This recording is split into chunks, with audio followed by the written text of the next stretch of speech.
Bom dia a todos, senhores franqueados e franqueadas da Artesanal, tudo bem com vocês? Meu nome é Herbert, sou farmacêutico responsável da área técnica e novamente estamos aqui com vocês para começar a falar de manipulação de formulações sólidas. Quando a gente fala de formulações sólidas, são formulações que seriam divididas em dois grupos, o grupo das cápsulas e o grupo dos sachês, tá? Cujo processo de manipulação é bastante semelhante, só divergindo na questão do invase e de alguns pequenos detalhes na parte de manipulação, que seria relacionada à parte dos recipientes, ok? Então, vamos começar falando aqui da questão de cápsulas. O que são cápsulas?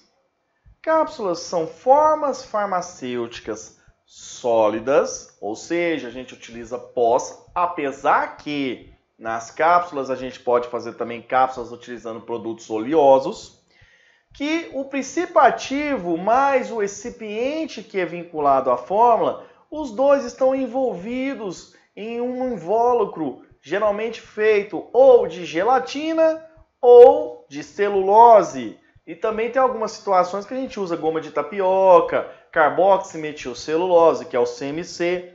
E essa cápsula pode ser rígida ou pode ser mole. Já os envelopes, Os envelopes são formulações sólidas onde esse mesmo pó está envolvido em um sachê metalizado, um sachê aluminizado, ok? Então você pode ver de início que tanto a cápsula quanto o envelope são produtos onde utiliza-se pós, tá? Mas qual é a vantagem das cápsulas com relação às demais formulações? Se a gente for fazer uma verificação, o primeiro critério que define uma vantagem de uma formulação ser feita em cápsula do que, por exemplo, ser feito em um xarope, seria relacionado à questão do sabor. Como assim? Pela cápsula estar envolvida, o pó está envolvido dentro de uma cápsula, o paciente, no ato de tomar a medicação, ele não vai sentir nenhum tipo de sabor, porque não tem contato das papilas gustativas da língua com o fármaco. Porque a gente sabe que medicamento é extremamente ruim, tem muitos medicamentos cujo gosto não é agradável, principalmente, por exemplo, crianças ou pacientes idosos não conseguem tomar medicamentos com gosto muito forte. Então a cápsula, ele entra como vantagem nessa questão. A segunda questão também relacionada à manipulação de formulações em cápsula está também com relação à identificação do fármaco. Como assim, você pode me dizer? Se você manipular uma formulação em pó, pegar um pó, vou dar um exemplo, sal de fruta, nosso querido sal de fruta. O sal de fruta é um pó branco. Então você você deixa lá por exemplo, na cozinha, um potinho de sal de fruta em um armário guardado especificamente para remédios ou coisa assim. Aí você tem um pozinho de sal de frutas e tem um pozinho de açúcar ou de sal mesmo. Se não tiver identificado, uma pessoa que pode ter, por exemplo, uma dificuldade de visão ou algo assim, não vai conseguir distinguir os dois produtos. Então pode ter uma alteração da medicação, a pessoa tomar o medicamento errado. Já a cápsula, você consegue fazer uma distinção de identificação tanto com relação ao tamanho de cada cápsula, como também com relação à coloração da cápsula. Então você consegue, tem diversos sabores, diversas cores a cápsula. Tem cápsula branca, cápsula azul e branca, verde e branca, laranja e branca, cor de rosa, preta, vermelha, diversas cores. A artesanal, por exemplo, a gente trabalha com branca, cápsula incolor, cápsula azul branca, cápsula verde branca, cápsula laranja branca, cápsula violeta branca. Então tem diversas alternativas. Cápsula de clorofila, verde opaco, verde transparente, roxa. Então, assim, a gente possui diversas alternativas de cores que facilita a identificação para a pessoa para evitar que ela tome o medicamento errado. Outra questão também que a gente tem que colocar é que o fármaco envolvido numa cápsula protege o fármaco a ações de oxidação, já que o oxigênio do ar pode atuar no fármaco, começando a fazer uma degradação do medicamento e você perde a qualidade do medicamento, começa a não fazer efeito ou até fazer efeitos colaterais. Então a cápsula entra com essa questão de proteção. Um outro ponto da manipulação de sólidos, que é uma vantagem com as demais manipulações, é que é uma manipulação muito simples de ser executada. Você só tem que pesar os fármacos de acordo com a dosagem correta, fazer a homogeneização correta, passar no tamiz para unificar a granulometria e envasar em cápsulas. Os sachês, da mesma maneira, você pesa, faz a homogeneização, faz a tamização e envasa em sachês. Então é uma formulação muito simples, diferente da formulação de semissólidos, que, por exemplo, na formulação de semissólidos você tem que observar o pH da formulação, você tem que observar o veículo que você está adicionando na formulação, você tem que verificar se tem conservantes. Então a cápsula tem essa facilidade de manipulação, diferente da manipulação de dermato. Uma outra questão é que até uma vantagem da manipulação com relação a medicamentos de drogaria é que você pode associar diversos fármacos, né, desde que nenhum interfira diretamente no efeito do outro. Você consegue colocar em tamanhos diferentes de cápsula, você consegue colocar em cápsulas pequenas, você consegue administrar um recipiente específico, fazendo com que a liberação desse fármaco seja um pouquinho mais demorada com relação a uma medicação normal. Então você consegue essas alternativas da cápsula com relação a outras formulações. Só que as cápsulas também possuem algumas desvantagens. Dentre elas, a gente pode falar que a principal desvantagem da formulação de cápsula é a limitação com relação à dose. Como assim? A cápsula tem um certo limite de quantidade de gramas que você consegue colocar nela. Passando dessa quantidade, você obrigatoriamente vai ter que dividir em 2 ou mais cápsulas a dose para o paciente. Então tem essa dificuldade, fazendo com que o paciente, para tomar a dose correta, tenha que tomar 2 cápsulas, às vezes 3, 4. E serei sincero, tem médicos que chegam a dar 20, 25 cápsulas uma dose. E enquanto isso complica muito para o paciente, porque pensa, você todo dia tendo que tomar 25 cápsulas, às vezes até 2 vezes ao dia, você vai passar o dia inteiro tomando cápsula. Isso assim dificulta muito para o paciente, a adesão do paciente ao tratamento da formulação, né? E um outro ponto é que a cápsula tem uma dificuldade também, dependendo do tamanho da cápsula, de pessoas idosas e crianças a tomarem o medicamento. Então não é uma boa alternativa para crianças e pessoas idosas, né, fazer a manipulação em forma de cápsulas, tá? Ou uma alternativa para isso seria manipulação em chocolates, em sachês, em envelopes, gomas. Então, você no ato do dia a dia na farmácia, se haver a possibilidade de você fazer a substituição de uma formulação de cápsula para uma formulação de envelopes, claro, conversando com o médico prescritor, porque a decisão de substituição de forma farmacêutica tem que ser do médico prescritor, né? Se ele permitir, beleza. Se não permitir, aí complica um pouco, tá bom? Os envelopes, quais são as vantagens dos envelopes? Como eu falei com relação à desvantagem da cápsula, a questão de a cápsula, dependendo da dose, você tem que tomar 2, 3, 4, 5, 20 cápsulas. Nos envelopes, você consegue fazer essa manipulação em apenas um sachê, diferente da cápsula. Então facilita para o paciente tomar o medicamento. Outra questão é que você consegue modular o sabor do fármaco com a adição de um aroma, adição de uma base de envelopes que mascara esse sabor do medicamento, fazendo com que se assemelhe a um suco. Devemos lembrar, é muito importante lembrar, que não é um suco. Uma das muitas questões que acontece com pacientes que tomam formulação de envelope é que eles querem que o sabor seja perfeito, que não esteja gosto ruim de medicamento. Só que dependendo do medicamento, vai ter um gosto ruim. A gente tenta minimizar esse gosto, mas tem muitas formulações que, infelizmente, não tem jeito. Se o médico quiser envelope, pode ter gosto ruim.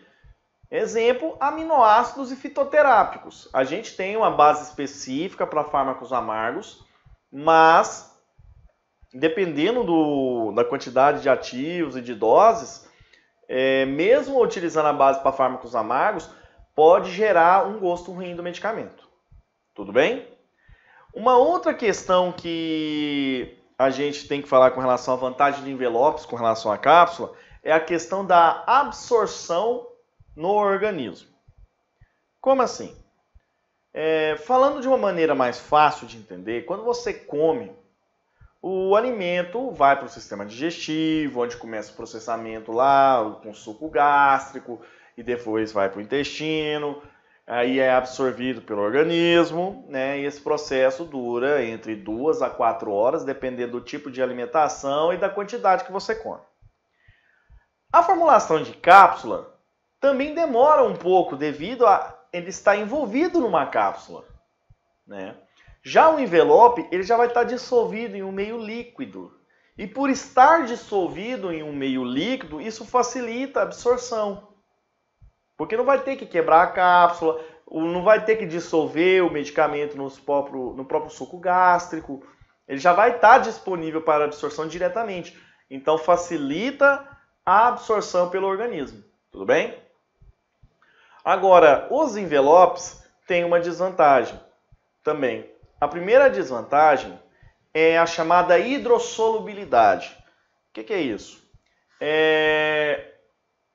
Os fármacos necessariamente devem ser solúveis em água para ter uma boa absorção. Se não for solúvel em água, você vai ter uma dificuldade de absorção desse fármaco, tá? Então dificulta muito esse aspecto. Uma outra questão é você não consegue fazer manipulação em envelopes, é muito difícil de fazer a manipulação em envelopes em fármacos com doses muito pequenas. Vou dar um exemplo, lactobacilos. Para fazer a manipulação de lactobacilos, por exemplo, você vai ter que adicionar recipiente para chegar numa quantidade mínima que a balança sua consiga pesar. Então, geralmente, se você for ver a manipulação de lactobacilos, a dose geralmente não chega nem a 0,6 gramas, dá 0,4, 0,5, dependendo da concentração das cepas que você vai utilizar. E aí você tem que fazer uma complementação com recipiente para você conseguir fazer a manipulação, tá? Um outro aspecto também é a manipulação de fármacos muito higroscópicos. Exemplo, cloreto de magnésio, L-carnitina, D-ribose. Por que tem uma dificuldade com relação a isso? Como o fármaco vai estar dentro de um sachêzinho, se você não selar corretamente esse sachê, vai entrar umidade e vai começar a ter reação química com a formulação. Por isso que muitos medicamentos desse grupo, a gente adiciona aerosil para deixar ele mais sequinho. A função do aerosil é um agente secativo. Ele deixa a formulação mais seca, tá? E dificultando a questão de reação devido à umidade. Mas na formulação de envelope, se você for parar bem comparado a uma cápsula, a cápsula é fechada. O sachê, você sela o sachê. Então, e o espaço entre o fármaco e o sachê é muito maior que na cápsula. Então, no sachê, é muito mais fácil ter reações desse tipo do que, por exemplo, na cápsula. Então, tem essa dificuldade com relação à manipulação de envelopes, tá? Mas quais são as etapas da manipulação de sólidos que a gente tem que ter conhecimento? A manipulação de sólidos é dividida em conferência inicial, pesagem, envase, teste de peso médio, o envase das cápsulas em uma embalagem e o processo de rotulagem e conferência final do medicamento. Nos envelopes, da mesma maneira, conferência inicial, pesagem, envase em sachês, em algumas situações teste de peso médio e rotulagem e conferência final. Nós vamos falar de cada parte desses aspectos. Começando, claro, pelo início, que é a conferência inicial. Qual é a função da conferência inicial nas cápsulas? Da mesma maneira que a gente conversou, quando a gente lá no módulo de controle de qualidade, que a gente falou que no início você tem que fazer a verificação entre nota fiscal, rótulo do medicamento e laudo de análise, na conferência inicial você tem que também fazer uma comparação entre a receita médica, a ordem de manipulação e o cadastro do vendedor. Quer queira, quer não, pode ocorrer alguns cadastros errados. Por quê? Questão de nomes muito semelhantes, a letra do médico, que muitas vezes é bastante difícil de entender, e a dosagem que o médico coloca às vezes é uma dosagem muito acima da dose usual de um medicamento ou muito abaixo da dose usual de um medicamento. E você tem que fazer a confirmação junto ao farmacêutico. Na dúvida, você nunca passa uma medicação. Regra muito importante. Na dúvida, nunca faça a manipulação. Confirme a sua dúvida junto ao farmacêutico e o farmacêutico, se ainda tiver a dúvida, tem que confirmar junto ao profissional prescritor. Além do mais, também o franqueado tem o suporte da franqueadora, geralmente é comigo que vocês conversam, e a gente tenta buscar as respostas para vocês, tá? Então, voltando à questão da conferência inicial. Igual eu falei, você vai fazer a verificação da receita médica junto ao cadastro realizado no sistema e a ordem de manipulação. Então, quais são os itens que eu tenho que verificar tanto nas formulações de cápsula quanto na formulação de dermato? Se você for pegar a RDC 67, a RDC 67 cita o seguinte, que a receita tem que ter obrigatoriamente nome do médico, carimbo do médico, assinatura do médico, nome do paciente, dosagens, nome dos medicamentos, quantidade a ser dispensada, modo de usar. Ok? Então, o que a gente verifica na conferência inicial? Primeira questão, nome do paciente. Paciente, não cliente.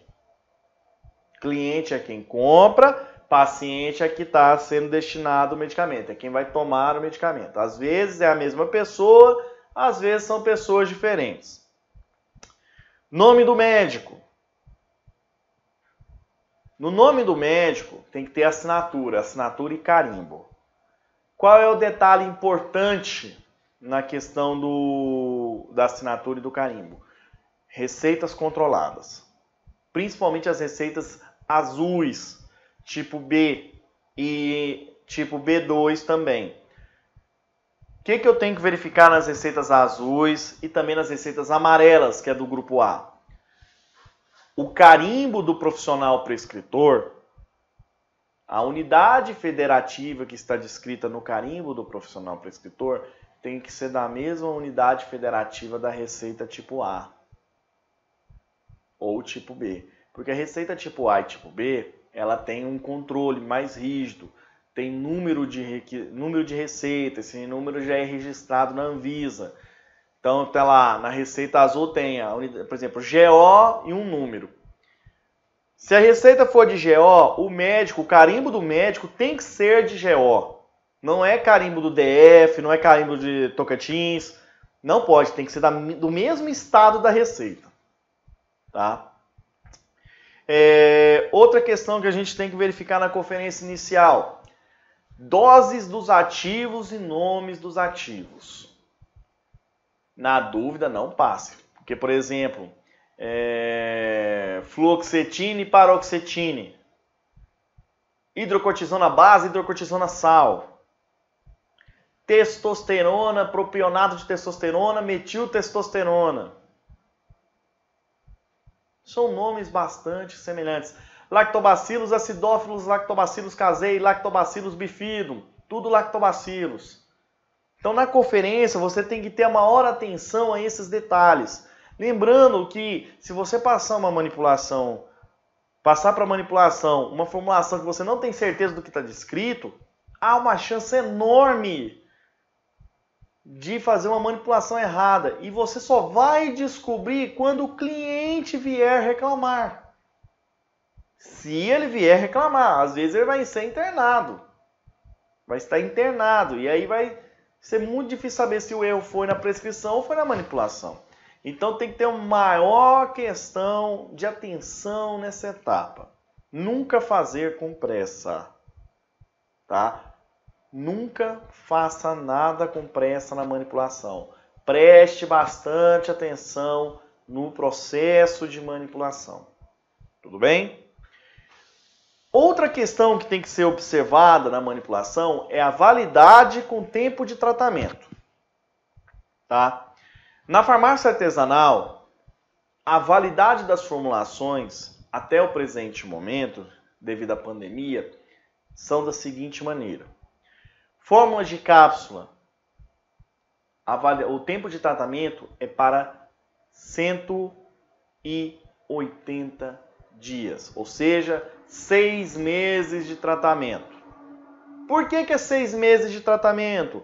Porque teve a portaria em abril, se eu me recordo bem, a RDC 357, que devido à questão da pandemia aumentou o tempo de validade de alguns grupos de medicamentos controlados, que eram de 60 dias para 180 dias, e outras formulações que eram de 30 dias foram para 60 ou 90 dias, dependendo do grupo. Tá? Então, devido a isso, a artesanal também ampliou a validade dos seus medicamentos de cápsulas, que eram de 90 dias para 180 dias, corroborando com essa legislação. Tudo bem? Essa legislação, até o presente momento, deverá ser até o dia 31 de setembro. Se tiver alguma alteração, temos que ficar atentos com relação a essa parte de legislação. A gente vai estar informando a vocês se a validade retornou para 90 dias ou se manteve os 180 dias. Então, tem que ter a maior atenção nesse aspecto. Tudo bem? Então, o que acontece? Muitas das vezes, o médico prescreve a manipulação, por exemplo, numa receita comum, você tomar 120 cápsulas. E pode ocorrer, vamos dar um exemplo, a receita é até o dia 31 de dezembro. O medicamento, a quantidade de cápsulas dá até o dia 31 de dezembro. E um componente da formulação do princípio ativo está com a validade 31 de outubro. Lembrando, receita até 31 de dezembro, componente da fórmula até 31 de outubro. Pelo componente da fórmula estar até o dia 31 de outubro, eu só posso fazer a quantidade de cápsulas até o dia 31 de outubro. A legislação não me permite postergar até a validade de 31 de dezembro, porque tem um componente com validade menor. Ou seja, a partir do dia 1º de novembro, essa medicação estará vencida. Na manipulação, não é permitido jogar 31 de dezembro. Na drogaria, já é diferente. Na indústria, eu consigo utilizar um medicamento até o último dia de sua validade e você mandar para frente. Tá? Então, isso facilita, né, para a indústria, e para a farmácia de manipulação não tem jeito de resolver dessa questão. Tá bom? Outra questão está relacionada aos tipos de cápsula. Na conferência, na receita o médico pode pedir cápsulas específicas, como por exemplo, cápsulas gastroresistentes, cápsulas de clorofila, tapiocápsulas, cápsulas vaginais. E você tem que estar observando se o vendedor cadastrou corretamente essas cápsulas. Então, na receita tem que estar descrito, vai ter essa situação da receita está descrito, e na ordem de manipulação tem que estar igual à receita, ok? Na questão das cápsulas, existem fármacos também que já tem a observação na ordem de produção, vem descrito na ordem de produção, que o medicamento ele tem que ir na cápsula entérica. Por exemplo, Orlistat, alendronato de sódio. Então, se já vem descrito, já tem que ser liberado dessa maneira. Então, na ordem de produção, tem que verificar esse aspecto. Pode ocorrer, de um fármaco ser na cápsula entérica e o médico exigir que seja, por exemplo, na cápsula de clorofila. Numa situação dessa, segue-se o que está descrito em receita. Ok?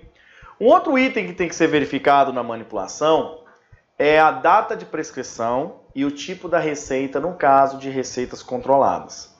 Então, os medicamentos controlados, que são da portaria 344, né, a observação importante é o seguinte: verificar de qual grupo na portaria 344 é o medicamento, se ela é da lista A, da lista B, se é de controle especial, que é a lista C. Dependendo da lista, tem específico, tem a receita específica. Então, por exemplo, medicamentos da lista A, receita amarela. Medicamentos da lista B, receita azul. Medicamento de controle especial, receita branca. Tudo padronizado. E dependendo da receita, existem observações específicas que você, no ato da conferência inicial, tem que verificar. Então, eu vou citar, por exemplo, receita tipo A, receita tipo B. O que você tem que verificar, além dos dados normais, né? Nome do paciente, dose, modo de usar, tudo. Tem que verificar se o nome do paciente está completo. Tem que verificar no campo endereço se o endereço do paciente está completo. Tem a data da prescrição que você tem que olhar. Então, por exemplo, os medicamentos controlados só são válidos até 30 dias após a data de prescrição. Tá? Passou de 30 dias, você não pode receber essas receitas controladas. Você também tem que verificar, igual eu falei na parte de carimbos e assinaturas, se o carimbo do médico é da mesma unidade federativa da receita. Se não for, você não pode.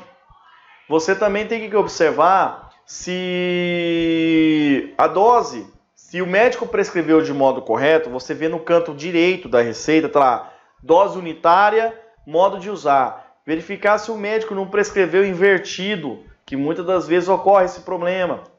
Não pode haver rasuras na receita, tá?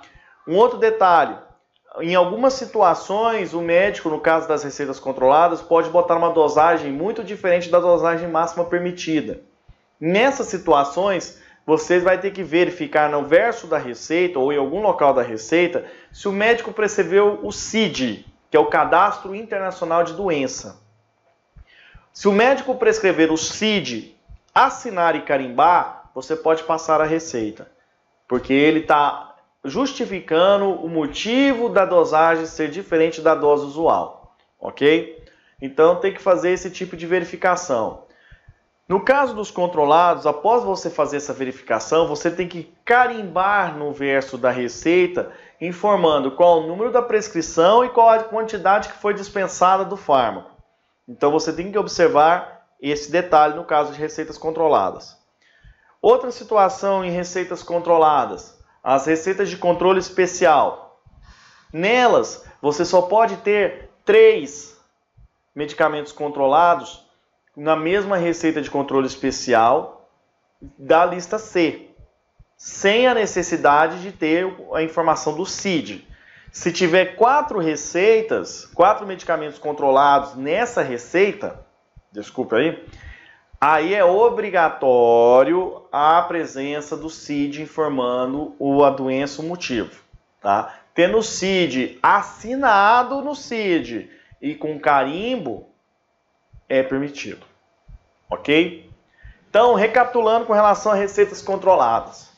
Receita A, receita B. Receita A é amarela. Na manipulação da artesanal, geralmente fosfato de codeína e tramadol acima de 100 mg, as duas, tá? E na receita A ela é amarela, a receita B é azul. Tanto a receita A quanto a receita B tem que obrigatoriamente estar informando qual é a unidade da federação que vem essa receita e qual é o número de cadastro dessa receita, tá? No rodapé da receita tem que ter a informação da gráfica. Então vem nome da gráfica que foi impressa a receita, o endereço da gráfica, o CNPJ, a autorização no Ministério da Saúde, tá? E também vem falando qual é a data de início do bloquinho da receita, qual é o número de registro do início da receita e o número de registro da última receita desse bloco. A receita azul e a receita amarela são vendidas em bloquinhos, devidamente identificados. Por quê? Questão de controle rígido. Se, por exemplo, o médico perder um bloquinho, ele tem que informar a vigilância que perdeu o bloquinho, fazer boletim de ocorrência. A vigilância vai informar a todas as farmácias de manipulação e você, no ato do recebimento dessa receita, tem que ficar atento, tá? E encaminhar para a vigilância a situação quando você pegar uma receita desse tipo, que pode ter sido falsificada. Doses acima tem que ter CID. Tempo de validade da receita. Tempo de validade. 30 dias após a data da prescrição. Tempo de tratamento de uma receita controlada. Depende do grupo. Tá? Varia de 30 dias até 90 dias ou 180 dias, no caso da questão da pandemia, dependendo do grupo de medicamentos. Tá bom? Vou dar um exemplo. Lista B2. A sibutramina pode até 180 dias atualmente. Antigamente ela era só 60 dias, 30 dias no máximo, né? Nem 60. Já, por exemplo, a anfepramona e feproporex, que também é receita B2, é 60 dias. Não pode mais do que isso. Então, devido à nova legislação, né?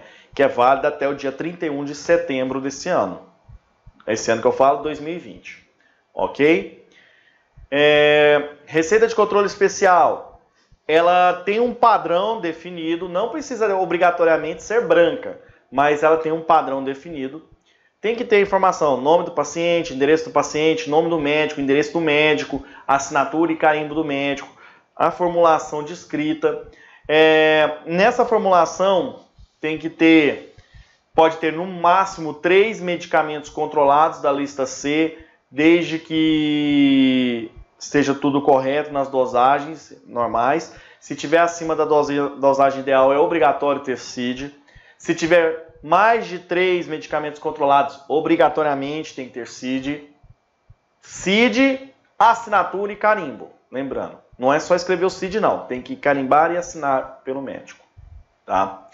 Com relação a medicamentos da lista B2, que eu estava falando, né? Sibutramina, fepramona, feproporex. Além da receita azul, é obrigatório ter o termo de consentimento. Você não pode aviar medicamento controlado da lista B2 sem o termo de consentimento. E o termo tem que estar descrito para qual medicamento que é esse termo. Então tem um termo específico para sibutramina e tem um termo específico para anfepramona, feproporex. Tá? Não pode. Eu posso usar o termo de sibutramina na anfepramona? De jeito nenhum. Anfepramona, termo de anfepramona. Sibutramina, termo de sibutramina. Tudo bem? Antibióticos. Os antibióticos podem ser na receita comum, sem nenhum problema, tá? Só que a validade da receita é de apenas 10 dias após a data da prescrição. Então, a primeira compra de antibiótico, se você não comprar a quantidade total, tem que ser em até 10 dias da prescrição. Passou desses 10 dias, essa receita é anulada. Tá? Tempo de tratamento depende da receita. Pode ser para 30 dias, pode ser para 60 dias, pode ser uso contínuo. Tá? Eu posso repetir a mesma receita para diversas manipulações? No caso do antimicrobiano, eu posso, desde que a primeira compra tenha sido dentro dos 10 dias. E quando eu falo pode, tem que estar informando que é uso contínuo, ou ele tem que estar informando o tempo de tratamento. Então, por exemplo, eu vou usar uma estolato de eritromicina por 180 dias. Ele tem que informar que é para 180 dias. Aí eu posso comprar 30, 30, 30, até chegar nesse tempo total de tratamento. Não tem nenhum problema, desde que a primeira compra esteja dentro dos 10 dias. Ok? Retenção de receita. só para fins de conhecimento. Eu vou falar na conferência final, mas eu vou falar agora também. Nas receitas controladas da lista A e B, você retém a receita original, não tem cópia dessa receita, tá? Geralmente tem cópia do termo, mas da receita não tem. Você retém a original. A receita de controle especial, que é a receita branca, você retém a original e devolve a cópia para o paciente. E na cópia você tem que colocar a informação, existe o carimbo específico, lá no procedimento de rotulagem tem esse carimbo. Você coloca que a receita não pode ser aviada mais, porque ela já foi aviada. Aí você coloca a data, o número da requisição, e ela não pode ser aviada novamente, tá? A cópia. Já os antimicrobianos, você tem que reter a cópia e você devolve a original para o paciente. Só que você tem que informar, é obrigatório informar na receita original qual foi a data da primeira compra. Então, por exemplo, eu posso pegar uma receita de antimicrobiano que já foi utilizada uma vez? Pode, desde que na receita fale o tempo de tratamento, primeiro. E a segunda questão, tenha informado na receita quando é que foi a primeira compra. Se na receita não tiver informada a primeira compra, você não pode, de hipótese nenhuma, pegar essa receita. Tudo bem? Com relação a receitas controladas, a parte básica de verificação seriam essas. Uma última situação que você tem que verificar na questão de receitas na conferência inicial é o chamado PFC. Produto fornecido pelo cliente. O que é isso? O cliente chega na farmácia com uma solicitação médica, nessa situação é obrigado a ter uma solicitação médica, solicitando o fracionamento de um medicamento industrializado, ou às vezes associar esse comprimido ou este creme industrializado outros ativos, fazendo uma formulação única. Nessa situação, você, além de ver as informações originais da receita, você tem que fazer uma verificação do medicamento que o cliente te traz. Porque no caso de produto fornecido pelo cliente, tem duas situações. Ou o cliente chega com uma caixinha do medicamento, ou o cliente pede para a farmácia comprar a caixinha do medicamento. Tá? Então, nessa situação de produto fornecido pelo cliente, você vai ter que verificar o seguinte: nome do medicamento, lote do medicamento, validade do medicamento e fazer o cálculo da quantidade de comprimidos ou cápsulas que você vai utilizar para realizar esse fracionamento. Como assim você pode me dizer, Herbert? Vamos dar um exemplo aqui com relação a cálculo de PFC. Vamos pegar essa receita aqui, que está informado na tela, que é o Revia, que é o cloridrato de naltrexona. O cliente chega para você na farmácia com esse Revia, que é a naltrexona, e vem com uma receita junto, informando: olha, eu quero que você faça o fracionamento dessa naltrexona para uma cápsula de 6,25 miligramas. Você pode ver que na cápsula, a dosagem da naltrexona na cápsula é de 50 miligramas. Então, ele quer que faça 240 cápsulas, cada cápsula com 6,25 miligramas. Né? Como que eu vou fazer esta formulação? Né? Como é que eu vou fazer este cálculo? A primeira questão que você tem que detectar, se você for observar a receita, você está vendo que o médico está solicitando que cada cápsula tenha 6,25 miligramas de naltrexona. Então, o primeiro cálculo que você tem que fazer quando vem o PFC é qual é a quantidade de ativo que eu vou precisar para total de cápsulas que o médico está pedindo. Então, nessa situação em específico, o médico está pedindo 240 cápsulas. Cada cápsula tem 6,25 miligramas. Ou seja, se eu multiplicar a quantidade de cápsulas pela dosagem do ativo, eu vou saber quantos gramas desse ativo que eu vou precisar para a formulação. Então, pegando aqui a informação, se cada cápsula tem 6,25, 240 cápsulas, a conta eu faço como se fosse uma regra de 3. Então, como é que ficaria o resultado? A quantidade que eu preciso seria 6,25 vezes 240 cápsulas, daria 1.500 miligramas de naltrexona que eu preciso na formulação. Tá? Então, para fazer as 240 cápsulas nessa situação, eu preciso de 1.500 miligramas. Tudo bem?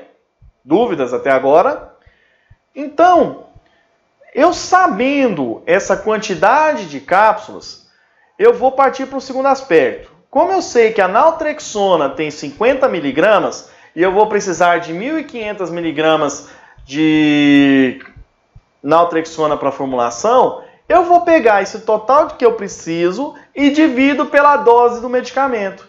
Então, 1.500 miligramas que eu preciso, dividido pelas 50 miligramas que tem cada comprimido, me dá um total de 30 comprimidos. Então, eu vou precisar de 30 comprimidos para manipular toda a formulação que o médico me pediu. Ok?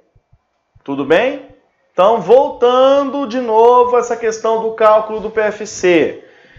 Primeiro passo, descobrir qual é a quantidade total do ativo que eu vou precisar para a formulação que o médico quer.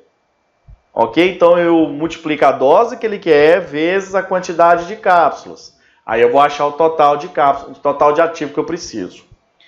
Segundo passo, eu pego esse total que eu achei que eu preciso e divido pela dose do comprimido. Eu dividindo, eu vou saber quantos comprimidos que eu vou usar no medicamento. Tudo bem?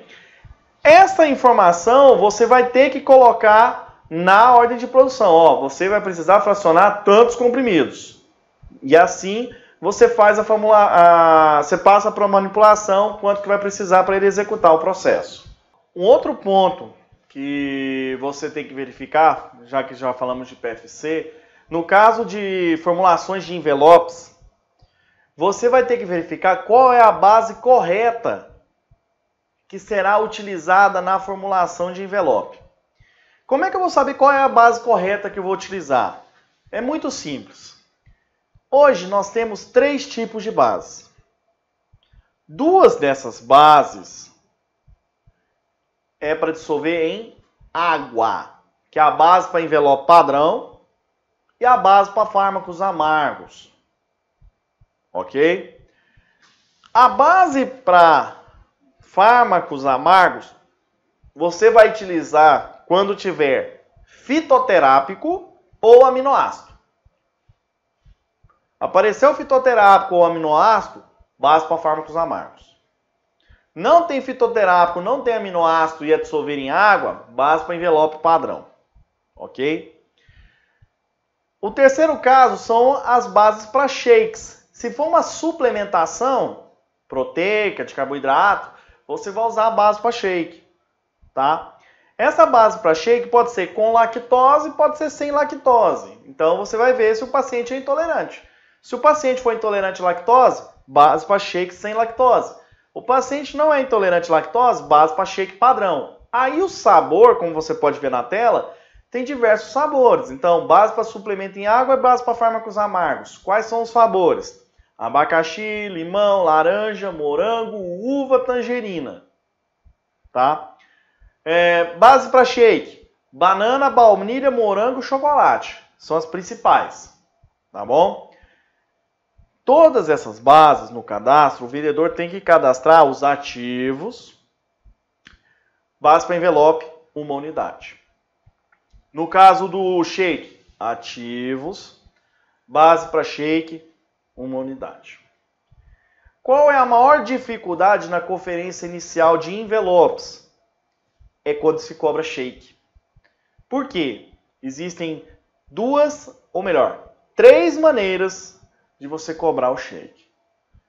Primeira situação, você cobrar em relação à dose. Tipo, eu quero comprar um whey protein, 30 gramas, 600, eu quero comprar 600 gramas de whey protein, eu vou tomar 30 gramas por dose. Você pode cobrar no sistema whey protein 30 gramas e no total de pó 600 gramas. Você pode cobrar de outra maneira. O Whey Protein 600 gramas, direto. Né? Nessa situação, se eu quiser uma base, eu já tenho que colocar o total de base que eu vou usar. Ou eu posso cobrar em percentual, que tem médicos que prescrevem em percentual. E aí complica um pouco. Você coloca o total, coloca o percentual de cada componente, vai sair corretamente.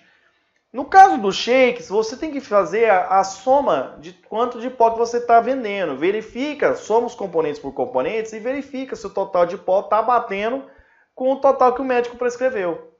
Se não estiver batendo, confirme com o seu farmacêutico se o vendedor cobrou corretamente o sachê. Tá bom? Uma situação também que acontece no caso de envelopes, observe bastante e bem corretamente como é que é o modo de usar que o médico está prescrevendo. Vou dar um exemplo. O médico está querendo que seja feito em base para fármacos amargos, mas o modo de usar é tomar na sopa. Se é para tomar na sopa, não precisa pôr base, porque você já vai ter o sabor na sopa.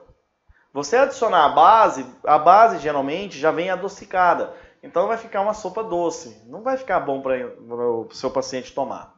Então tem que ter assim, essa pequena observação no processo de conferência. Tudo bem? Feito a conferência da formulação, o que você vai fazer agora? Você vai verificar o processo de pesagem. Como é que a gente começa esse processo? Primeira parte.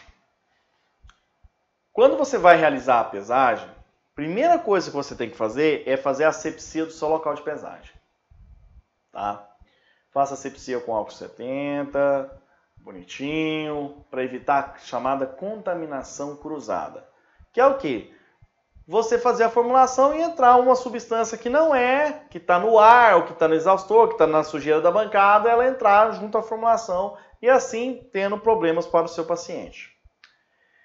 Feita a asepsia, segundo aspecto que você tem que verificar é se o seu equipamento está devidamente nivelado e calibrado.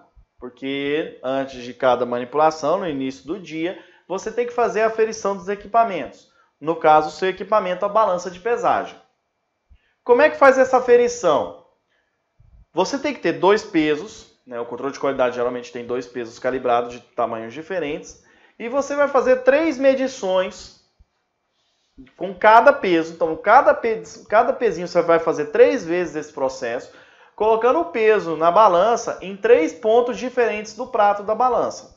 Então, colocou no primeiro ponto, anota o valor. Colocou o segundo ponto, anota o valor. Colocou no terceiro ponto, anota o valor. E você vai fazer a média desses 3 pontos e registrar no registro de verificação de balanças com os 2 pesos. Tá? Fez a verificação, fez a asepsia, aí você vai fazer o quê? Vai pegar a ordem de produção e pegar os potes no laboratório ou no almoxarifado. Pegou os potes, você vai pesar individualmente cada componente. Então, peguei lá o primeiro componente, vou usar 5 gramas. Então, vou pegar, pesar os 5 gramas e já deixar separado. Segundo componente, pesa o segundo componente, deixa separado. Terceiro componente, pesa o componente, deixa separado. Recipiente, pesa o recipiente e deixa separado. Pesei a primeira vez, tiro o papel, tá na balança. Por que eu tenho que tarar a balança? Para deixar a balança zerada, para evitar que você faça uma pesagem incorreta. Tá? O intuito nesse processo de pesagem, o interessante é você já colocar a pesagem monitorada, que é o acompanhamento do próprio sistema Fórmula Certa do seu processo de pesagem. Assim, o sistema só vai te liberar você fazer uma nova pesagem se você pesar corretamente o componente anterior. Isso minimiza o risco de manipulação errada por pesagem incorreta. Tá bom? Pesei cada componente, eu vou para o processo de tamização. Para que serve a tamização? A tamização é você passar todos os pós em um tamiz. O tamiz é uma peneira de ferro, é uma peneira de aço inox, na verdade. Você vai passar todo o pó por esse tamiz. O objetivo disso é você uniformizar o tamanho do pó, dos grãos, fazendo com que todos os grãos tenham tamanho semelhante. Qual é o motivo de todos os grãos terem que ter o tamanho semelhante? O principal motivo de todos os grãos terem esse tamanho semelhante é você evitar a separação de pós após a homogeneização. Se você deixar pós com tamanhos diferentes, aquele que for mais pesado ele vai descer imediatamente. Então não importa você fazer a homogeneização, que é você tentar uniformizar o pó. No ato que você for encapsular, você vai separar. Vai ter cápsulas que vai ter muito mais quantidade de um determinado ativo, vai ter cápsulas que vai ter uma quantidade maior de outro ativo. Aí não vai fazer efeito o medicamento. Ou pior, devido à quantidade enorme de ativo em uma cápsula, o que não deveria ser, o cliente pode passar mal. E em outra cápsula não fazer efeito nenhum. Tá? Então, no caso do tamiz, a gente tem 3 tipos de tamiz, 3 tamanhos diferentes, que a gente utiliza no processo de pesagem. O primeiro tamanho é o 0,5, que é para os pós em geral. O segundo tamanho é o 0,7, que é usado em fitoterápicos, então o tamanho da malha é um pouquinho maior que a do 0,5. E o terceiro tamanho, que é o de 0,25, que é utilizado na diluição de medicamentos. Tá? Então, pesei a cápsula, pesei os pós, passo no tamiz. Passei no tamiz, terminei de passar todo o processo no tamiz, eu vou definir qual é o tamanho de cápsula que eu vou utilizar nessa formulação. Geralmente, o sistema já te informa esse cálculo, ele já faz esse cálculo para você. Ele já te fala, ó, você vai mandar na cápsula número 1, você vai mandar na cápsula número 0, você vai mandar na cápsula número 2, assim sucessivamente. Mas é bom, principalmente quando você utiliza muitos componentes, a fórmula tem muitos componentes, você ter a certeza que você vai mandar na cápsula correta. E um segundo ponto, o sistema pode variar um pouco a quantidade de excipiente que eu tenho que utilizar na formulação. Para você corrigir isso, você tem que fazer esse teste de volume e tamanho de cápsula. Como é que se faz esse teste? Após ter pesado todos os ativos, exceto o excipiente, você pesou, você passou no tamiz, você vai fazer a homogeneização desses ativos, que é você pegar o saquinho plástico e homogeneizar, né, com movimentos horizontais, verticais, circulares. Você vai fazer essa homogeneização e você vai fazer o teste do tamanho da cápsula. Como é que é esse teste? A ordem de produção vem descrito. Na cápsula número 1 incolor. Você vai pegar uma cápsula do tamanho informado na ordem de produção, você vai pegar essa cápsula, colocar na balança e tarar a balança.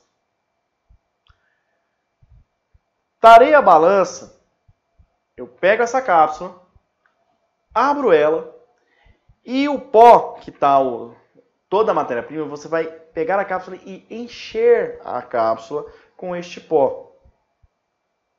Tá? Encheu a cápsula, você fecha a cápsula e coloca de volta na balança que está tarada, que você tarou. Você vai e coloca essa cápsula cheia na balança. O valor que informar no display da balança é o valor total de pó que cabe nessa cápsula. Tá? Então, vamos pegar um exemplo. Eu peguei o pó, eu pesei, deu 35 gramas de pó. Todo o pó da fórmula. Sem recipiente. 35 gramas de pó. Era na cápsula 00. Eu pedi 60 cápsulas nessa receita. Eu vou pegar essa cápsula 00, coloco na balança, taro a balança. Tiro a cápsula 00, abro ela e encho com pó. Enchi com pó, fecho a cápsula, coloco na balança, deu 500 miligramas. Então, cada cápsula minha vai ter que ter 500 miligramas. Deu 60 cápsulas, vai dar o quê? 500 vezes 60 cápsulas dá 30 gramas. Como eu pesei 30 gramas de pó, quer dizer que eu não preciso adicionar mais nada. As 60 cápsulas vai caber exatamente a quantidade de pó que eu já pesei. Então a quantidade está correta e o volume está correto. Se em uma outra situação, por exemplo, a cápsula desce 3.000, ou desce, por exemplo, 600 miligramas em vez dos 500, se eu pegar lá, deu 600 miligramas, eu pego esses 600 miligramas e multiplico pela quantidade de cápsulas que está na ficha. Então, 600 vezes 60 daria 36 gramas. Como eu tenho de ativo 30 gramas, está faltando 6. Então, essas 6 eu completo com recipiente. Conseguiram entender? Recapitulando o processo de cálculo de recipiente e tamanho de cápsula. Pego a cápsula que está na ficha de pesagem informando, coloco na balança, taro a balança. Tarei a balança, pego essa cápsula, abro ela, encho ela com a formulação. Não coloquei o recipiente ainda. Encho ela com a formulação. Fecho a cápsula, coloco na balança. Vejo o valor que está informando na balança. Esse valor que está na balança é o valor por cápsula, é o volume por cápsula. Pego esse valor e multiplico pelo total de cápsulas que está na ficha. Feita essa multiplicação, eu já vou saber qual é o total de pó que precisa ter a fórmula. Se o total de pó for igual ao total que eu já pesei, eu não ponho mais nada de recipiente. Provavelmente o total de pó vai ser maior que o total que eu já pesei. Então eu completo para esse valor que eu achei no cálculo, eu boto de recipiente para completar para esse valor. E assim eu sei quanto que eu vou ter na formulação. Tudo bem? Como você já vai calibrar a densidade da matéria-prima e a densidade do recipiente, o sistema já faz esse cálculo para você. Mas pode ocorrer essa situação, tá? O que tem de erros mais comuns no ato da pesagem de cápsulas e no ato da pesagem de sachês? Os erros mais comuns, o primeiro erro comum é você manipular errado, você pegar dois produtos que têm um nome muito semelhante. Igual eu falei, fluoxetina, paroxetina, testosterona base, propenato de testosterona, né? Então tem que ficar de olho para evitar esse problema. Um segundo erro que acontece bastante na manipulação de fórmulas sólidas é você não observar a unidade de medida. Tipo, o conferente verificou errado a formulação, a receita está em miligramas, era para ser em gramas, ou vice-versa. O médico prescreveu em gramas, era miligramas. Ou era microgramas e o cliente prescreveu, o médico prescreveu em miligramas. Ou a receita está em microgramas e o vendedor cadastrou miligramas. Se o pesador não verificar corretamente o que está descrito na ordem de manipulação, ele vai pesar errado. Vai pesar errado. A chance do manipulador pesar errado uma forma que não foi conferida a unidade de medida é enorme. Então tem que prestar bastante atenção nesse processo. Tá? Tudo bem com relação à parte de pesagem? Alguma dúvida? Herbert, a pesagem de envelopes é dessa mesma maneira que você falou da pesagem de sais? Sim, é da mesma maneira. A única diferença é que você não vai calcular recipiente. Pesa os ativos, pesa a base de envelope, acabou. Não tem que fazer nenhum tipo de adequação. Já na cápsula, às vezes, você tem que adequar o recipiente com relação ao total de cápsulas. Então, você tem que acertar, às vezes, o recipiente. No envelope, você não precisa. Terminei a pesagem. Eu tenho que anotar na ordem de produção as seguintes informações. Cor do pó, quantidade a ser pesada e quantidade por cápsula. Você divide o total de pó que você pesou pelo número de cápsulas, você sabe a quantidade por cápsula. Por que precisa disso? Por causa do teste de peso médio, no caso das cápsulas, e também para a pessoa que está envasando saber qual que é o peso teórico por sachê. Então você tem que observar esses dois aspectos. Tudo bem? Processo de invase. No processo de invase é bem simples, que é o quê? O que é um invase? É você distribuir o pó pelas cápsulas, que vai estar no tabuleiro, ou distribuir em cada sachê. No caso das cápsulas, o que você tem que fazer a verificação de modo correto? Primeira coisa, a pessoa que vai encapsular tem que pegar a ordem de produção e olhar qual é o tamanho de cápsula e, principalmente, qual é a cor de cápsula. Uma regra importante que o sistema já te passa é o seguinte: você não pode, de jeito nenhum, a não ser que esteja escrito na receita, manipular duas fórmulas para o mesmo cliente, no mesmo tamanho de cápsula e na mesma cor. Ok? Não manipula dois medicamentos no mesmo dia para o mesmo cliente, no mesmo tamanho e na mesma cor. Se acontecer isso, vai ter uma chance muito grande do cliente tomar o medicamento errado. Tanto é que o sistema já te calibra. Eu cadastrei a primeira fórmula, ela vai na cápsula branca. A segunda fórmula vai na incolor. A terceira vai em cápsula colorida. Sendo que essas três sejam do mesmo tamanho. Agora, se eu incluir uma cápsula, ela foi na número 1, ela vai na branca. A segunda fórmula, ela foi na 0, vai na branca também. Só que o tamanho é diferente, a 1 com a 0. Então você consegue distinguir. Beleza? Se a cápsula for do mesmo tamanho, você não vai manipular com a mesma cor de cápsula, a não ser que seja por definição médica. E mesmo assim, vai ter, vou dar um exemplo, duas formulações em cápsulas entéricas. Você vai colocar em tamanho diferente. Evitar ao máximo a possibilidade dos pacientes tomar medicamento errado. Tá? Então, como é que é o processo de invase? Você vai pegar a ordem de produção. A ordem de produção vai estar informando, 60 cápsulas número 1. Então eu vou pegar o tabuleiro número 1, vou montar o tabuleiro número 1. Na prática, no dia da prática, eu vou estar informando como é que você faz isso. E você vai colocar as 60 cápsulas número 1.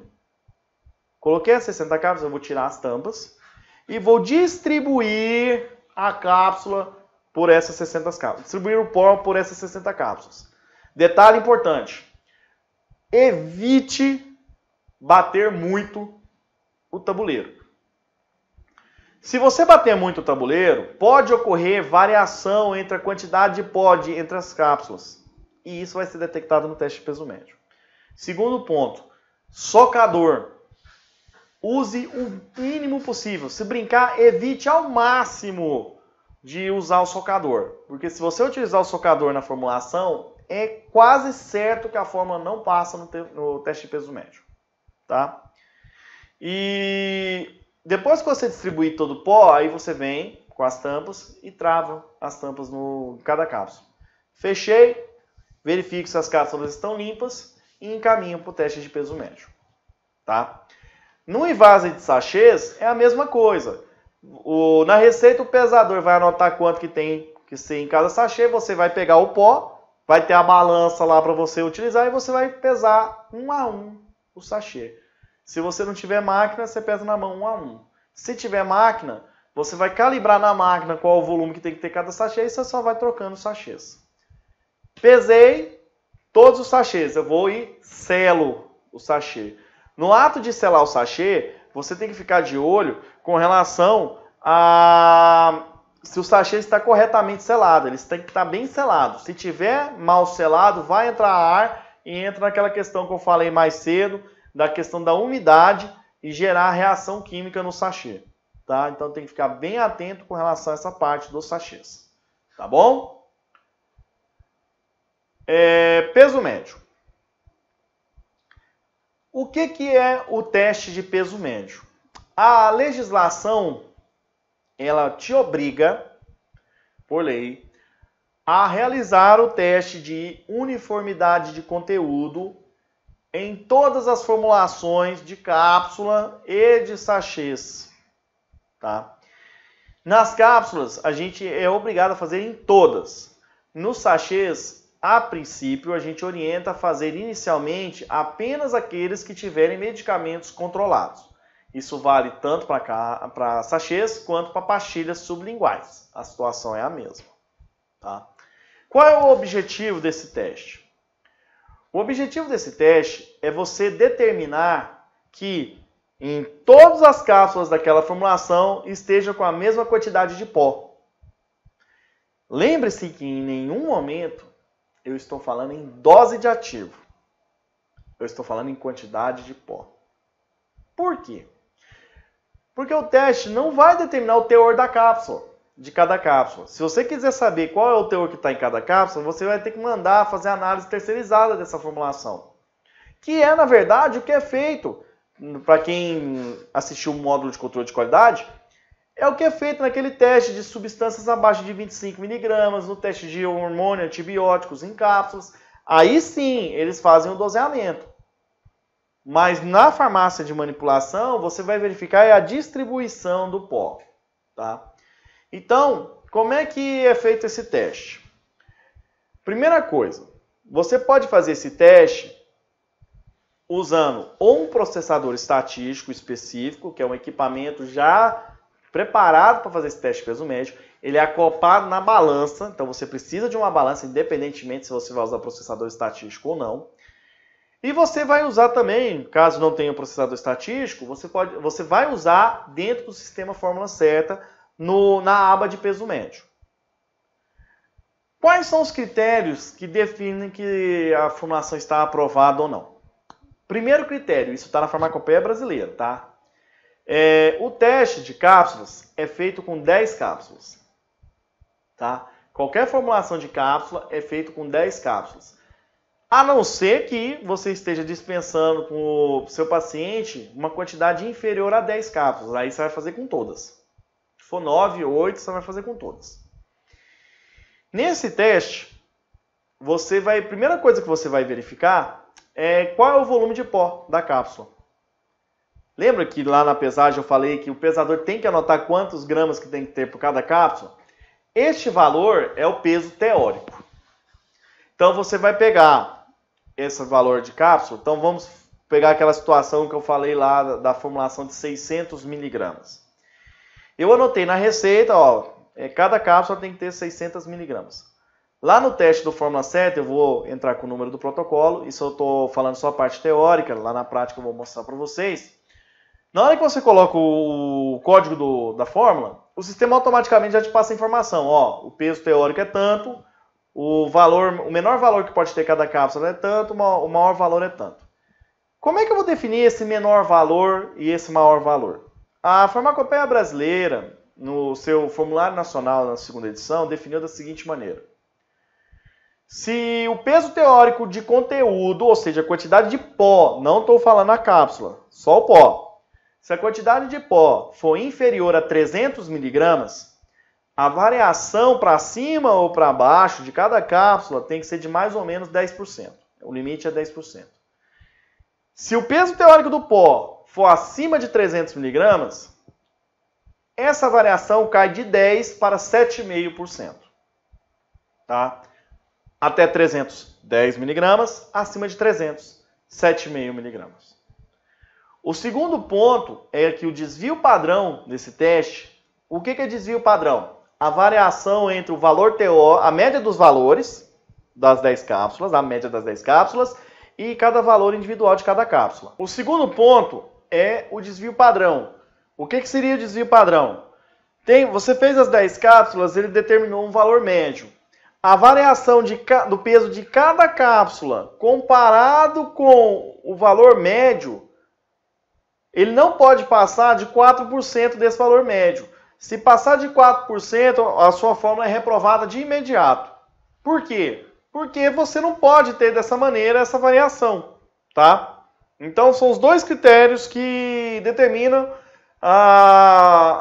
o controle das cápsulas. Primeiro critério, até 2 cápsulas podem estar acima ou abaixo desse limite de 10 e 7,5%. Até 2. Segundo critério, o desvio padrão não pode passar de 4%. Tá bom? Esses são os dois critérios que determinam o peso médio. Então, como é que é feito esse processo? Você vai pegar lá da sua formulação,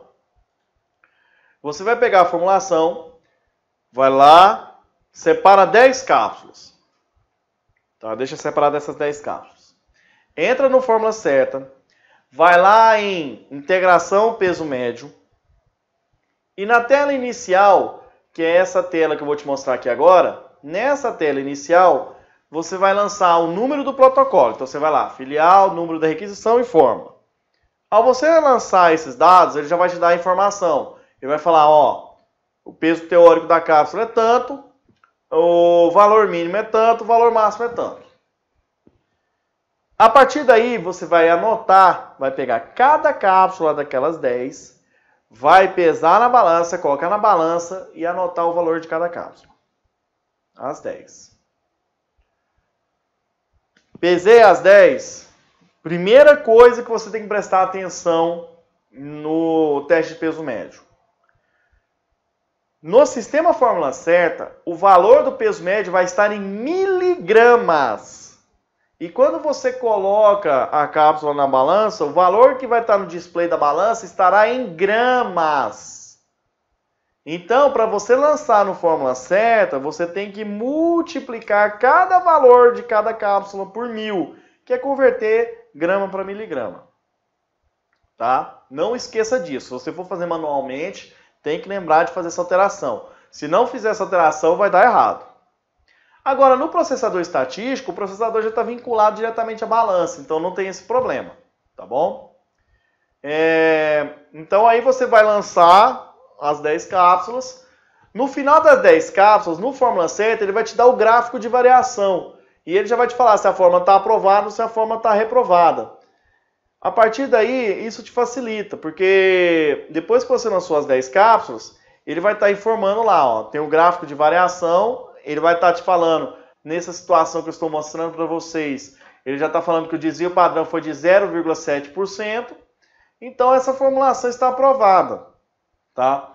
Se a fórmula tivesse reprovada, ele ia te informar de vermelho quais foram as cápsulas que deram reprovadas, no caso de você passar dos limites de 10,75%, ou ele vai te falar que foi reprovado pelo desvio padrão que passou dos 4%. Em caso de reprovação, o procedimento fala o seguinte, procedimento de peso médio. Se a fórmula for reprovada, você refaz o teste com as mesmas 10 cápsulas. Por que que é com as mesmas 10 cápsulas? Para evitar, você vai eliminar um possível erro de operação da balança, que pode ter tido erro do operador. Então você refaz os testes com as mesmas 10 cápsulas. Refez o teste. Passou, fórmula aprovada. Não passou, você vai devolver para o laboratório para refazer o teste, refazer a fórmula. Tá? Então o manipulador vai ter que abrir a cápsula, tirar o pó, refazer novamente a encapsulação e encaminhar para o processo de peso médio. Quando ele devolve, se a fórmula for aprovada, passa. Se a fórmula for reprovada, tem que fazer outra. Tá? Nunca desmanche 2 vezes a formulação, porque a cada desmanche você tem uma perda de processo. E aí se você fizer 2 vezes, essa perda vai aumentando, então você não faça isso, tá bom? Tudo bem? Feito o teste de peso médio, o que o sistema vai te mostrar? O sistema vai te mostrar um resultado falando que foi aprovado ou que foi reprovado. Né? Ele vai te dar este resultado aqui. Ó. Então vai estar lá, nome do manipulador, o número da requisição, a data da operação, as 10 cápsulas e vem falando o desvio padrão e falando se está aprovado ou reprovado. Feito isso, o farmacêutico tem que assinar no resultado do teste comprovando a verificação do peso médio e você encaminha para a conferência final. Tudo bem? Então, recordando, quais são os critérios que aprova a formulação? Se até 2 cápsulas passarem do limite inferior ou do limite superior, que é aqueles 10 ou 7,5%, você refaz o teste. Se tiver tudo ok, passa. Se não tiver, refaz a fórmula de novo. Se no primeiro teste der 3 cápsulas acima dos limites, você já manda reprocessar. Você não faz o reteste. Tá? Se uma cápsula tiver acima ou abaixo do dobro desse valor, ou seja, se for uma variação de 10%, seria uma variação de 20%. Se for uma variação de 7,5%, seria uma variação de 15%. Na prática, eu vou mostrar isso mais facilmente para vocês. Já reprova de cara. Você vai fazer outra forma, tá? Tudo bem? Dúvidas? Então tá. Conferência final. A rotulagem da formulação é basicamente você vai fazer as mesmas verificações que você observou na conferência inicial. Só tem um agravante. Você está com o rótulo em mãos. Você vai fazer a edição do rótulo com a receita e a ordem de produção. O que é que você tem que observar? As mesmas informações que foram observadas na conferência inicial. Nome do paciente, nome do médico, componentes e suas doses, modo de usar, data de validade. E aqui tem uma observação importante, que na conferência final também tem que observar. Observações específicas com relação ao que o paciente é ou que o médico determinou. Como assim? Exemplo. Paciente é intolerante à lactose. Então, na conferência inicial, se o paciente é intolerante à lactose, ele tem que verificar se não tem nenhum componente que tenha lactose em sua composição. Exemplo, algum produto diluído. Na conferência final, ele vai ter que informar no rótulo que não tem lactose na fórmula. Então, vai ter que escrever no rótulo, sem lactose. O paciente é alérgico a corante, tem que escrever no rótulo, sem corante. E na conferência inicial tem que verificar se não usa corante na formulação. A gente não usa, no caso de cápsulas. Uma questão que acontece na formulação, que é a questão de a dose ser superior, né, haver o fracionamento de doses. Lembra que eu falei no início das desvantagens das cápsulas? Que você consegue preencher a cápsula até um certo valor. Acima desse valor você tem que dobrar, ou seja, ela não vai, por exemplo, em uma dose não vai apenas em uma cápsula, pode ir em 2, 3, 5, 20. Lembra que eu até comentei aquela questão do médico que manda em 20 cápsulas? Essa informação você tem que informar no rótulo. Até porque isso entra não só na parte de RDC 67, que é das boas práticas de manipulação, entra também na questão do PROCON.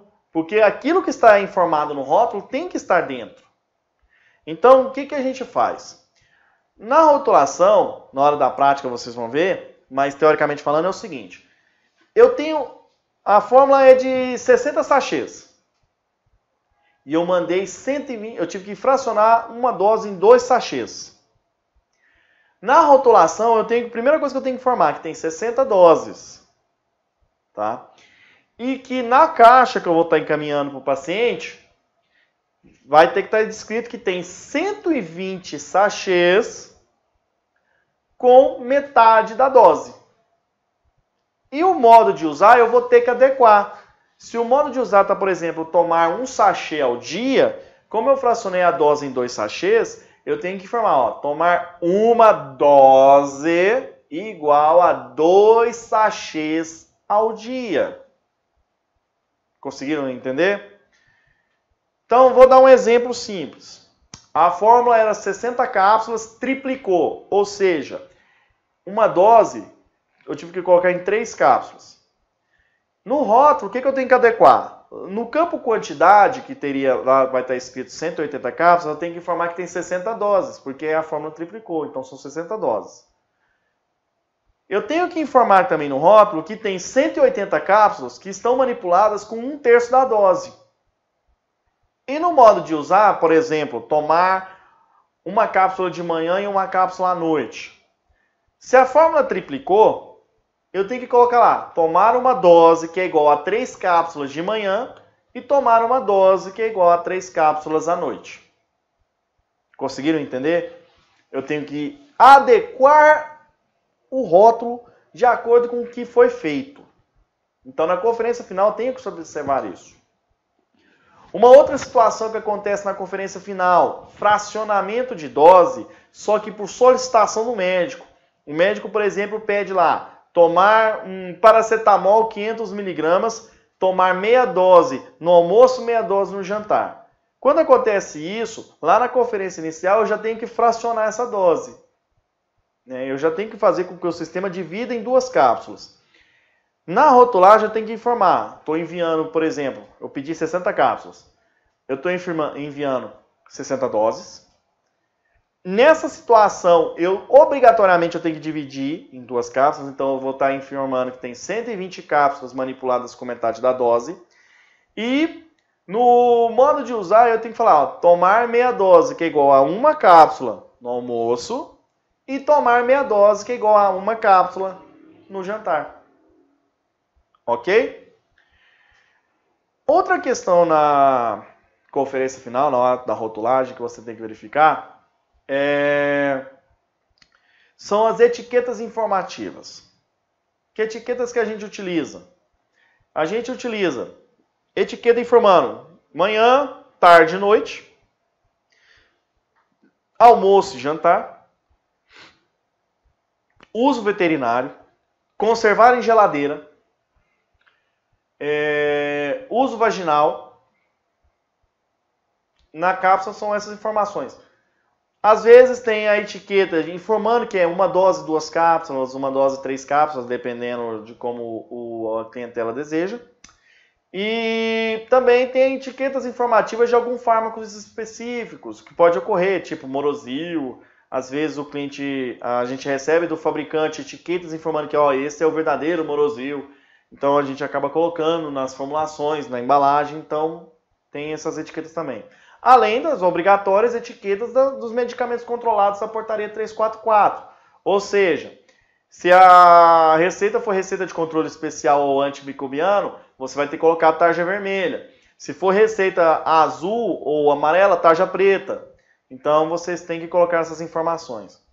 A disposição aonde eu vou colocar essas etiquetas informativas segue a premissa que tem que ser num local que seja visualizado de imediato pelo paciente.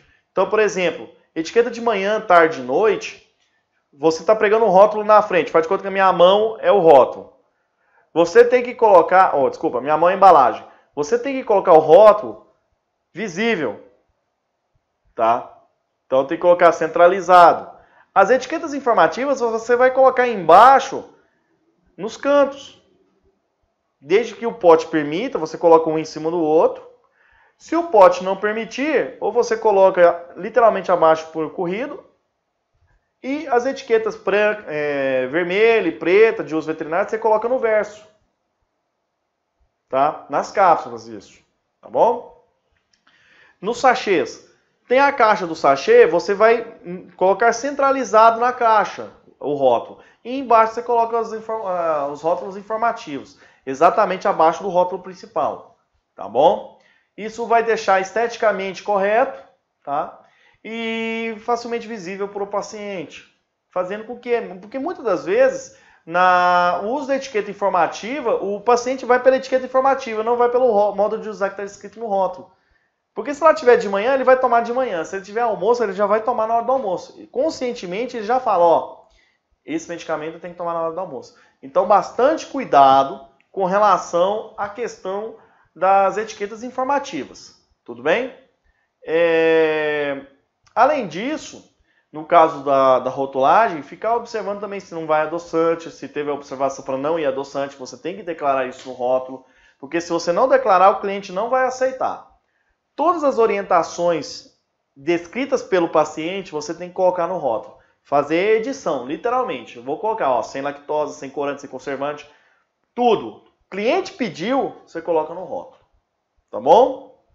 Então, assim, no processo de manipulação de sólidos, você observa todos esses critérios, desde a sua conferência inicial até a sua conferência final, passando por cada etapa, de acordo com o que eu falei para vocês, descrevendo item a item.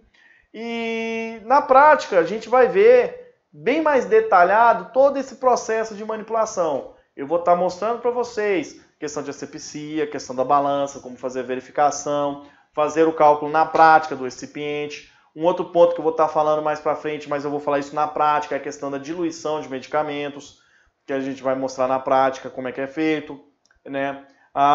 No processo de encapsulação, como é que você ajeita o tabuleiro, como é que vocês colocam nas cápsulas, como você faz o teste de peso médio e também como você vai fazer a edição e rotulagem das embalagens de sólidos, tanto sólidos quanto sachês, tá bom? Eu espero que vocês tenham entendido um pouco dessa questão de manipulação teórica, né, da parte de sólidos. É um processo fácil, apesar que tanto na conferência inicial quanto na conferência final existem alguns nuances que você precisa saber. Isso com a experiência no dia a dia. Você vai pegar prática, vai ficar muito mais fácil de você entender, mas eu quero deixar pontos bastante importantes. Primeira questão, nunca faça nada na dúvida. Na dúvida, confirme com o farmacêutico. Segunda questão, sempre faça asepsia de seu local de trabalho antes do processo de manipulação e após o processo de manipulação. Então, na pesagem, limpar a bancada com álcool 70, limpar as colheres que você vai utilizar com álcool 70, antes de você abrir a embalagem, passar álcool 70 na embalagem da matéria-prima, antes de você fazer a pesagem. Terminei o processo de manipulação, o tamiz, as colheres, lavar, passar álcool 70, deixar secando o álcool 70. O tabuleiro de encapsulação, após a encapsulação, passar álcool 70 também, tá? Se houver necessidade de lavar, você vai lavar ele, tá? E depois passa álcool 70 para secar. A bancada de encapsulação, terminei o processo, higienizar da mesma maneira, para evitar ao máximo a contaminação cruzada. Se houver necessidade de trocar a luva, troca a luva, tá? Por questão de contaminação cruzada. Terminei de colocar as cápsulas dentro do pote. Faça asepsia, se você usar contador, faça asepsia do contador. Se você não usar contador, faça asepsia da embalagem. Então, tudo tem que estar devidamente correto. Evitar ao máximo a questão de contaminação cruzada. Evitar ao máximo a questão de mandar informações incorretas para o paciente. Na dúvida, confirmar e não terá nenhum problema no processo de manipulação, tá? Eu espero que vocês tenham entendido, que vocês tenham compreendido. Nós vamos para a prática, na semana da prática, e aí vocês vão ter uma melhor atenção com relação a essa parte teórica, tá? Na dúvida, sempre vou estar na disposição de vocês, e qualquer coisa é só comunicar comigo, via Artesanal Atende, via WhatsApp, via e-mail, vocês têm o meu e-mail, tá, senhores franqueados? E a gente vai para o próximo processo de manipulação. Até mais e tenham um ótimo dia a todos.